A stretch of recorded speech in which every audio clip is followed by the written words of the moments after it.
My fiancé texted, "My friends think your proposal was boring. You need to do it again, publicly." I texted back, "Good idea." What I did publicly was not what she expected. The Facebook post had 10,000 reactions in an hour. Original post. I, 32 male, proposed to Jessica, 29, 3 months ago. We'd been together 4 years, lived together for 2. I thought I did it right. Sunset at the state park where we had our first kiss, just the 2 of us. Her grandmother's diamond reset in a custom setting she'd admired months earlier. She cried, said yes, we were both so happy. Or so I thought. Last Tuesday I got this text while at work. "Jessica, been talking with the girls. They all think your proposal was super boring and private. Nobody even saw it.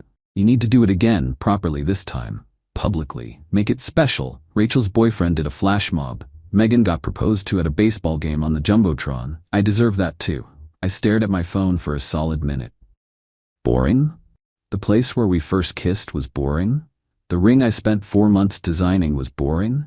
Me, you want me to propose again? In public? Yes, this weekend at the farmer's market would be perfect. All my friends will randomly be there. Make it memorable. Good idea. Really? OMG, yes. Saturday 11 a.m. Don't disappoint me. I put my phone down and made a decision. She wanted public, she wanted memorable, she'd get it. Spent Tuesday night going through 4 years of receipts, screenshots, and memories. Wednesday, I typed up something special. Thursday, I called off the engagement officially. Just hadn't told her yet. Friday, I prepared my public spectacular. Saturday morning, Jessica was practically vibrating with excitement. Full makeup, new dress, fresh manicure. Her whole squad was obviously in on it. I saw at least 6 of them, casually, shopping near the market's main plaza. At 11 a.m. sharp, I stood up on the fountain edge. Jessica's face lit up. Her friends started recording. "Excuse me, everyone," I called out. "I have something important to share." The crowd gathered. Jessica was beaming, hands over her mouth, in practiced surprise. 3 months ago, I proposed to this woman in private, at the place where we first kissed. Apparently, that wasn't good enough because it wasn't public entertainment for her social media. Jessica's smile froze. She demanded I do it again. Publicly. So here we are. I pulled out my phone. "I'd like to read something I posted on Facebook this morning. It already has 10,000 reactions." Her face went white. Title, "Why I'm Ending My Engagement, a Public Service Announcement." I read clearly, projecting my voice. 3 months ago, I proposed to Jessica privately. This week, she called it boring and demanded a public redo for social media content. So let me be public about this. The crowd was dead silent. Jessica tried to grab my arm. I stepped back and continued. During our 4 years together, I paid her student loans, $31,000. I covered rent when she quit 3 jobs to find herself, 16 months total. I funded her failed MLM ventures, approximately $8,000 lost. I canceled a job opportunity abroad because she threatened to harm herself if I left. I discovered last month she's been telling people I'm controlling for wanting a prenup. People were pulling out their phones now. Jessica's friends were backing away. But the real kicker? 2 weeks ago, she told her sister I was marriage material, not fun material, and that she planned to keep her ex as a friend after marriage. Screenshots included in my Facebook post. "Stop," Jessica screamed. "You're humiliating me." "You wanted public, Jessica. This is public." "Oh, and the ring?" I pulled out the box. "Your grandmother's diamond is safe. I had it removed and will return it to your family. This ring is cubic zirconia, just like this relationship. Fake shiny nonsense for show." I tossed the box at her feet. To everyone watching, documentation of everything I've said is on my Facebook. To Jessica's friends recording this, hope it goes viral. And Jessica? You wanted memorable. Is this memorable enough? I walked away. Behind me, I heard her shrieking, her friends trying to calm her down, and at least one person slow clapping. By the time I got home, the video was already on TikTok. Update 1 3 days later. Holy crap, this exploded. The farmer's market video has 2.8 million views on TikTok. Someone edited it with that "oh no" audio and it's everywhere. But the entitlement train hasn't stopped. It's accelerated. Sunday morning, day after the market incident, I woke up to 47 missed calls. Not from Jessica, from her mom, Patricia.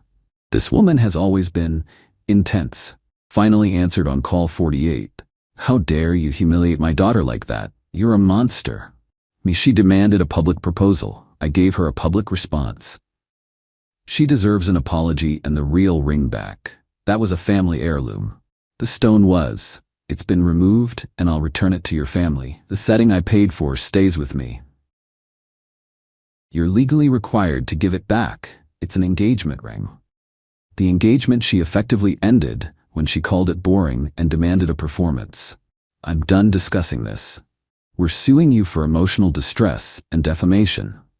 Everything I said was true and documented. Good luck with that. Hung up. But Patricia wasn't done. Within hours, she'd started a smear campaign on Facebook, posted in every local community group about how I was abusive and stole from her daughter. The problem? People had seen the video. The comments weren't going her way. Ma'am, your daughter sounds entitled AF. He paid her student loans and she called him boring? Team Fountain Guy. Then came Monday. I get to work and HR wants to see me. My stomach dropped. Apparently, Jessica had called claiming I was creating a hostile work environment. Because we'd met at a company event 4 years ago, she demanded they fire me. HR lady looked tired. Look, we've seen the video. We've seen your documentation. She doesn't even work here. We just need to document that we spoke to you. Don't do anything on company time or property, that's it. But the real kicker came Tuesday morning. Jessica showed up at my apartment with 3 friends and her brother Kevin. 25M, thinks he's tough because he goes to the gym. I watched through my Ring camera as they pounded on the door. Jessica, open up. I know you're in there. We need to talk. Yeah, bro, be a man and face her. I called through the speaker. You're on private property. Leave or I'm calling the cops. Jessica started crying, but not sad crying, angry, entitled crying. You owe me. 4 years. 4 years of my life. You can't just publicly dump me. You publicly demanded I repropose. You got a public response. Dude, just give her the ring and we'll leave. The fake one? She has it. The stone's being mailed to Patricia certified mail. Now leave. You're gonna regret this. Jessica's dad knows lawyers. So do I. And mine has all the documentation of Jessica's demands and my response. Last warning before I call 911. They left, but not before Kevin kicked my door, on camera, and Jessica keyed my neighbor's car thinking it was mine. I park in the garage. She knew that, but was apparently too emotional to think straight. My neighbor was pissed. He'd seen the video too, though, so when he called the cops, he was on my side. Jessica got arrested for vandalism. Kevin got a warning about the door kick. That evening, Jessica posted on Instagram from the police station, when you think you know someone for 4 years and they destroy your life for asking for romance. The comments were brutal. Romance equals demanding a performance? Girl, you fumbled the bag, $31K in student loans paid, and you complained? But my favorite was from her own cousin. Jess, you literally told me last month you were settling for him. This is karma. The entitlement wasn't done, though. Wednesday night, I got a Venmo request from Jessica for $2,500 labeled emotional damage and ring replacement. I declined it and sent her one for $31,000 labeled student loans I paid while you called me boring. She blocked me. Finally. Update 2, 1 week later. The circus continues. This week has been absolutely insane, and Jessica's entitlement has reached heights I didn't think possible. Thursday, Jessica's dad, Robert, called me. Unlike Patricia's screaming, he was calm. Too calm. Son, let's be reasonable here. You've made your point. The internet's had its fun. Now let's discuss making this right. There's nothing to discuss, Robert. Here's what's going to happen. You're going to publicly apologize, say it was a misunderstanding, and we'll all move forward. Jessica will consider taking you back. I actually laughed. She'll consider taking me back? After calling my proposal boring and demanding a circus performance? She's young. She made a mistake. You publicly humiliated her. That's abuse. No, Robert. Abuse was her threatening self-harm when I got a job offer. Abuse was her isolating me from friends she didn't approve of. Posting the truth isn't abuse. I've invested a lot in Jessica's future. Her wedding was supposed to be significant for my business connections. And there it was, the real issue. Jessica had apparently promised some big society wedding to boost Daddy's networking. Robert, I'm prepared to offer you $50,000 to take her back and do this properly. Are you trying to buy me? Robert, I'm trying to solve a problem. My daughter's reputation affects my business. Should have raised her better then. Goodbye, Robert. But Friday was when things went nuclear. I woke up to my LinkedIn flooded with connection requests and messages. Jessica had made a TikTok crying about how she was now unemployable because of the viral humiliation. She claimed I'd destroyed her career prospects and was financially abusing her by not continuing to support her. The problem? She'd never really had a career. In 4 years, she'd had 6 jobs, quitting each one for various reasons. Boss was mean, asked her to show up on time. Work was toxic. They expected her to actually work. Environment was hostile. They didn't appreciate her Instagram breaks. But her video went viral too, and not in the way she hoped. People found her other social media, her Instagram full of luxury goods that I'd paid for. Her tweets about manifest your dream life, queens, and never settle for less than you deserve. The TikTok from 2 months ago where she bragged about getting me to pay for her best friend's bachelorette party in Miami because he doesn't know how to say no to me lol. Someone made a compilation video. It got 5 million views. Saturday morning, plot twist. Kevin showed up alone. No pounding on the door this time, just knock normally. Dude, can we talk? Like actually talk? I opened the door but didn't let him in. What do you want, Kevin? He looked uncomfortable. Look, I'm sorry about the door and about everything. I didn't know the full story. And now you do? Jess has been living with our parents since you split.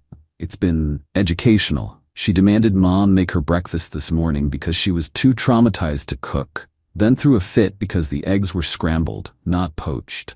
I said nothing. Kevin continued.